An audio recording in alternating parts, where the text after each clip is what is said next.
النهاردة هعرفكم على آدم. واحد زينا كلنا مش بيحب المشاكل ولا بيدور عليها، بالعكس. آدم من النوع اللي بيحب الراحة والسلام والهدوء في حياته. بس الغريب في الموضوع ان حياة آدم مليانة ناس بتاخد منه اكتر ما بتديله. قريب بيتريق عليه على طول، صديق محتاجه في كل حاجة بس مش موجود لما آدم بيحتاجه، ومدير في الشغل كأنه مش شايف اي مجهود آدم بيعمله.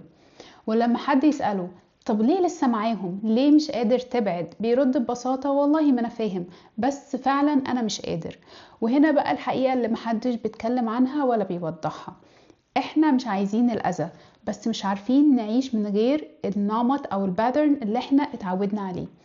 النهاردة هنفهم الموضوع ده بشوية نيوروساينس وسايكولوجي، وهنتابع مع آدم رحلته لحد ما نوصل لحل. في يوم من الأيام آدم كان قاعد مع قريبه، الراجل ده اللي دايما بيتريق عليه. الراجل بيضحك وشكله بيهزر، بس كل ضحكة فيها سخرية من آدم بتجرحه. وكلمة ورا كلمة آدم بيضحك هو كمان معاه، بس جواه في حاجات كتير بتتكسر. بعدها آدم سأل نفسه، هو أنا ليه معرفتش أرد عليه وسبته يتريق عليا، وليه كل مرة بقابله وبقعد معاه وأنا عارف إنه مش هيسيبني تريقة؟ طيب خليني أشرح لك ده علميا بيحصل ليه. المخ بتاعنا مش بيحب الشخص نفسه، المخ بيحب النمط او الباترن اللي هو اتعود عليه من زمان. يعني ايه الكلام ده؟ يعني لو انت اتربيت في بيئة فيها احترام النهاردة واهمال بكرة، فيها اهتمام متقطع، نقد كتير اكتر من الدعم، او حب مشروط، الجهاز العصبي بتاعك بيتبرمج على معادلة غريبة. المعادلة دي بتقول ايه؟ بتقول ان العلاقة بتساوي مجهود زائد قلق زائد لحظات راحة مؤقتة. فلما تكبر وتقابل اي علاقة فيها نفس الباترن ده، عقلك الباطن بيقولك هو ده اللي انا عارفه وفهمه.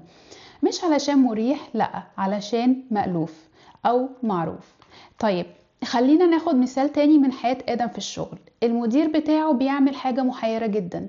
في يوم يجي يشكره قدام الناس كلها، ويوم تاني يهزقه ويحسسه انه مش موجود، ويوم يقوله انت مهم للشركة كلها، ويوم يتجاهله وكأنه هوا مش شايفه.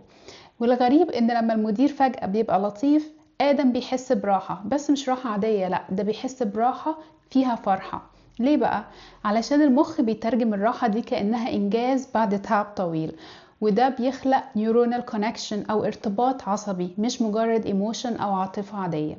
يعني آدم مش متعلق بالمدير نفسه، هو متعلق بالإحساس بالراحة اللي بيجي بعد التوتر، وده للأسف أقوى أنواع الإدمان الاجتماعي. طيب علشان نفهم آدم أكتر لازم نرجع لورا شوية ونشوف طفولته. آدم اتربى في بيت بيقوله جمل زي اسكت علشان ما تكسفناش قدام الناس، رضا الناس غاية لا تدرك، يا بس حاول، استحمل واصبر علشان ما تزعلش حد. النتيجة آدم كبر اهو ما شاء الله، وهو متبرمج على 3 حاجات أساسية. الحاجة الأولى إن راحته الشخصية دي مش أولوية خالص. الحاجة التانية إن القرب والحب لازم يدفع تمنهم غالي قوي. الحاجة التالتة إن الاعتراض أو وضع الحدود يعتبر قلة أدب. فلما آدم كبر، أي شخص بيتعامل معاه بنفس الأسلوب ده، سواء صديق أو حد قريب أو مدير، عقل آدم الباطن بينجذب له تلقائيا، مش حب ولا إعجاب، لأ، لكن لأنه عارف الباترن ده، عقله متعود، عقله بيقول أنا عارف أتعامل مع النوع ده من الألم. ودي يا جماعة أخطر بوينت في الموضوع كله. آدم وكتير مننا عايشين بمعتقد أو ببليف جوانا بيقول لو أنا مش مفيد للناس محدش هيحبني. البليف الأساسي ده بيخليك تستحمل أكتر من طاقتك، بتتنازل عن حقوقك، بتقبل الأذى وانت ساكت، بتصالح وتبرر اللي بيجرحك وتقول عادي يا سيدي، ما بيحصل عادي، ما حصلش حاجة، بس علشان توصل اللحظة الصغيرة من القبول والاعتراف. مش عشان الشخص ده يستاهل تضحيتك، لكن عشان البرمجة القديمة اللي في مخك جواك بتربط الحب بالتضحية والقيمة بالمنفعة. طيب خليني أفهمك إيه اللي بيحصل في مخ آدم واللي زيه. في 3 هرمونات أساسية بتتحكم في العلاقات المؤذية. أول هرمون هو الدوبامين. الدوبامين ده هرمون المكافأة، بيطلع لما الشخص اللي بيوجعك يجي يتعادل معاك فجأة ويبقى لطيف. المخ بيتخدع ويقول أهو رجع تاني، وده بيخلق أمل وهمي. تاني هرمون هو الكورتيزول. ده هرمون التوتر، بيخليك مرهق طول الوقت، ومع الإرهاق ده بتختار تفضل مع القريب المؤذي بدل ما تبذل مجهود وتبدأ من جديد. تالت حاجة وهي الأدرينالين، وده بيطلع وقت الخناقات والمشاكل وبعدين بينزل فجأة وقت الصلح. يعني المخ بيربط بين الهبوط أو النزول بتاع الأدرينالين مع الراحة والقيمة. فأنت حرفيا مش متعلق بالشخص، أنت متعلق بالكيميكال بروسيس اللي بتحصل في مخك. وهنا بقى بنوصل للجزء المهم في الموضوع ده كله. التعلق الحقيقي يعني علاقة صحية، أما التعلق اللي يخليك مش قادر تمشي ده مش تعلق، ده خوف هو اللي معطلك. يعني ايه الكلام ده؟ يعني انت مش بتختار تفضل مع الشخص المؤذي لأنك بتحبه، انت مش قادر تبعد عنه بسبب مخاوف كتير. For example زي الخوف من الوحدة مثلا، أو الخوف من زعل العيلة وكلام الناس، الخوف من فقدان المجموعة اللي انت فيها، الخوف من التغيير، الخوف من البداية من الصفر، أو الخوف إن مفيش بديل أحسن، وآخر حاجة الخوف من مواجهة الناس دي. فالتعلق هنا هو مش حب، التعلق هنا هو استسلام لمخاوف أعمق بكتير. آدم قدر يخرج من الدايرة دي لما استوعب 3 حقائق مهمة قوي. الحقيقة الأولى إن اللي بيتكسر جوايا وبيأذيني من الشخص ده أكبر بكتير من الحاجة الكويسة أو الحاجة الحلوة اللي أنا بعيشها معاه. تاني حاجة الشخص نفسه مش هو المشكلة، الإحساس والبادرن اللي احنا اتكلمنا عليه في الأول هو اللي مسكني إني أسيب الشخص ده وأمشي. تالت حقيقة أنا عايش على فتافيت أو بقايا راحة، دي ما تعتبرش راحة حقيقية.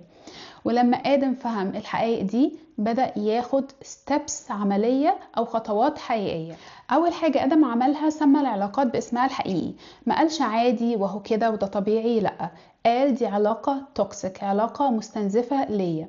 خد بالك ان التسمية الصح بتساعدك تشوف الواقع. تاني حاجة بنى احترامه لنفسه الأول. لما ملى نفسه بقيمته الذاتية من جوه كآدم، وجود الشخص المؤذي في حياته ما بقاش ضروري خالص. تالت حاجة قلل جرعات الاهتمام المتقطع، يعني حط مساحة وأخد مسافة ورسم حدود واضحة، وأول ما جرعات الاهتمام المتقطع دي بدأت تقل الإدمان ده ضعف تدريجيا.